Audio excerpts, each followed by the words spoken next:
यहाँ पे एक लड़की गाड़ी का स्टंट कर रही है, बैलेंस की है बैक व्हील में, और ये बंद कर चुकी है गाड़ी का इग्निशन। अभी वो क्या करने वाली है, छोड़ने वाली है क्या? और ये बैलेंस कर रही है गाड़ी को, और ये घूम गई बैलेंस करते करते।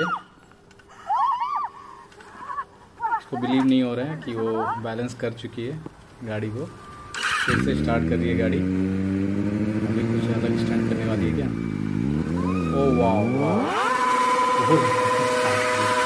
सुपर सुपर, काफ़ी अच्छा स्टंट कर रही है, एक्सपीरियंस लग रही है। वाह ऑसम।